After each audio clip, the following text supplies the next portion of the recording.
প্রতিদিনের মতো আবার চলে আসলাম আরেকটি ভিডিও নিয়ে। তো এই ভিডিওটা দেখতে হলে অবশ্যই আমার পাশে থাকবেন, একটা লাইক দিয়ে পুরো ভিডিওটা ওয়াচ করবেন। আসসালামু আলাইকুম, কেমন আছেন সবাই? আশা করছি সবাই ভালো আছেন। আমিও আলহামদুলিল্লাহ ভালো আছি। তো আগামীকালকার সকালবেলা ঢাকা চলে যাব। তো এখানে আর কোনো ভিডিও রেডি ছিল না, তো এই ভিডিওটা অনেক দিন আগে করা ছিল। তো সেই ভিডিওটাই আজকে আপলোড দিব চিন্তা করতেছি, কারণ যদি আমি প্রতিদিন ভিডিও আপলোড না দেই তাহলে তো আমার চ্যানেলটা অনেক ডাউন হয়ে যাবে। যেহেতু নতুন চ্যানেল খুলেছি, তো এখন মন দিয়ে কাজ করার প্রয়োজন। তো সেটাই চেষ্টা করতেছি যেন আমি মন দিয়ে কাজ করতে পারি। তো আমি আগামীকালকে সকালবেলা ঢাকা চলে যাব। তো সেই জন্য আমি আজকে কোনো ভিডিও রেডি করতে পারিনি। আপনজনদের সাথে দেখা করতে হবে, সবার সাথে কথা বলতে হবে, এই জন্য কোনো ভিডিওর দিকে মনোযোগ দিতে পারিনি। তো সেই জন্য আগের ভিডিওটাই আমি আপলোড দিব।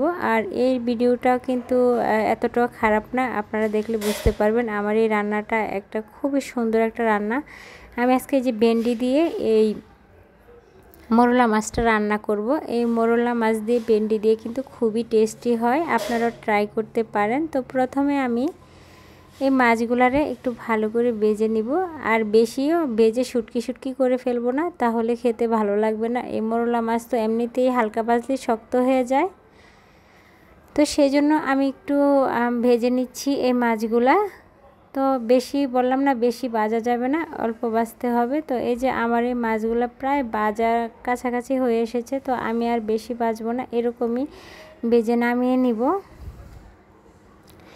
কিন্তু এই মোরলা মাছ দিয়ে আমিও প্রথমবারই ট্রাই করেছি এই ভেন্ডি দিয়ে আমার মোরলা মাছ। আমি কখনোই ভেন্ডি দিয়ে মোরলা মাছ খাইনি। তো ফার্স্ট টাইম ভাবলাম যে ঘরের মধ্যে কিছু ভেন্ডি ছিল আর এই মোরলা মাছগুলো ছিল। তো রাতের বেলা ছিল, এই ভিডিওটা আমি রাতের বেলা করেছি। তখন ভাবলাম যে নতুন একটা আইটেম করি, দেখি কেমন লাগে। তখন মাথার মধ্যে যখন এসেছে ভেন্ডি দিয়ে মোরলা মাছ রান্না করব, তো ফাটাফাট রান্না করে নিচ্ছি। তো এই ভেন্ডি দিয়ে মোরলা মাছ কিন্তু সত্যিই খুব টেস্টি, আপনারাও খেয়ে দেখতে পারেন। পরবর্তীতে আমি এই ভেন্ডিগুলোকে মোরলা মাছগুলো ভেজে তারপরে এই ভেন্ডিগুলোকেও ভালো করে ভেজে নিচ্ছি। আর ভেজে দিলেই আমার মনে হয় ভালো লাগবে, কারণ যেহেতু মোরলা মাছগুলো ভাজা, তো ভেন্ডিরও ওই যে লুট ব্যাপারটা আর থাকবে না। তো সেই জন্য আমি একটু ভেজে দিচ্ছি। আর ভেজে যখন আমি রান্না করেছি তখন কিন্তু এই মাছগুলো খুবই খেতে টেস্টি হয়েছিল, কারণ এই মাছের এই ভেন্ডিটা আমি ভেজে দিয়েছি, তার থেকে কোনো রকম কোনো ক্যালসিয়াম বের হয়ে আসেনি, যে এরকম লুট ব্যাপারটা হয়নি। তরকারিটা খুবই সুন্দর ছিল। তো এই যে আমার ভেন্ডিটা প্রায় ভাজা হয়ে গেছে, তার চেয়ে বেশি আমি এই ভেন্ডিগুলো ভাজবো না। এখন ভেন্ডির মধ্যে এই কড়াইয়ের মধ্যেই আমি অল্প একটু তেল দিয়ে তখন আমি এখানে পেঁয়াজ দিয়ে দিচ্ছি। তো পেঁয়াজগুলো দিয়ে একটু ভালো করে নাড়াচাড়া করে নিব। তো এখানে আমি পেঁয়াজটা খুব ভালো করে ভেজে নিয়েছি অলরেডি। এতটুকুই ভাজবো, তার চেয়ে বেশি ভাজবো না, কারণ তরকারির মধ্যে আমি এত বেশি ভাজি না, একটু কমই ভাজি। আর এখানে হচ্ছে হলুদের গুঁড়া আর মরিচের গুঁড়া পরিমাণ মতো দিয়ে দিচ্ছি। তারপর মশলাটা একটু তেলের সাথে মিশিয়ে নিচ্ছি, তার মধ্যে একটু পানি দিয়ে দিচ্ছি মশলাটা ভালো করে কষানোর জন্য।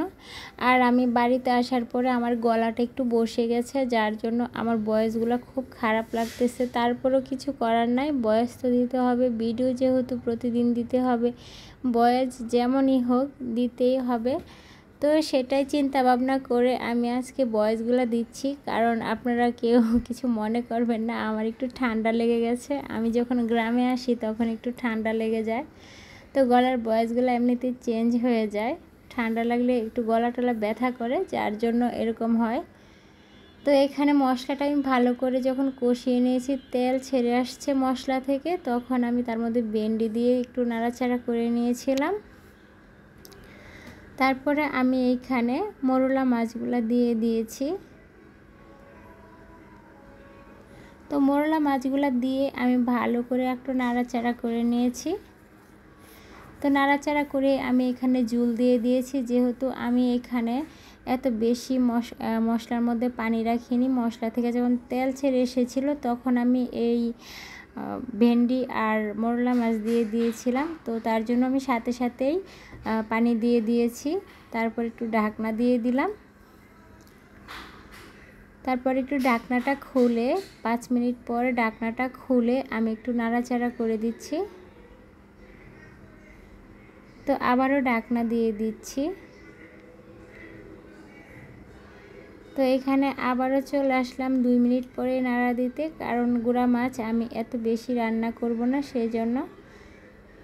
তো প্রায় কাছাকাছি হয়ে এসেছে আমার এই রান্নাটা। আর এই রান্নাটা যদি আপনাদের কাছে ভালো লেগে থাকে তাহলে আমাকে একটা লাইক দিবেন, কমেন্টের মাধ্যমে জানাবেন, আর সাবস্ক্রাইব করে আমার পাশে থেকে যাবেন। আর পাশে থাকা বেল আইকনটা বাজিয়ে দিবেন, যেন আমি ভিডিও ছাড়ার সাথে সাথে আপনাদের কাছে নোটিফিকেশন চলে যায়। তো এই দেখুন আমার এই রান্নাটা অনেক সুন্দর হয়েছে। এই দেখুন এরকম কালার এসেছে। আমার ভেন্ডির কালারটাও নষ্ট হয়নি, খুবই দারুণ হয়েছে। আপনারাও এভাবে ট্রাই করে দেখতে পারেন। তো আজকের ভিডিওটা এই পর্যন্তই। আপনাদের সুস্থতা কামনা করে আমি এখন বিদায় নিচ্ছি। আল্লাহ হাফেজ।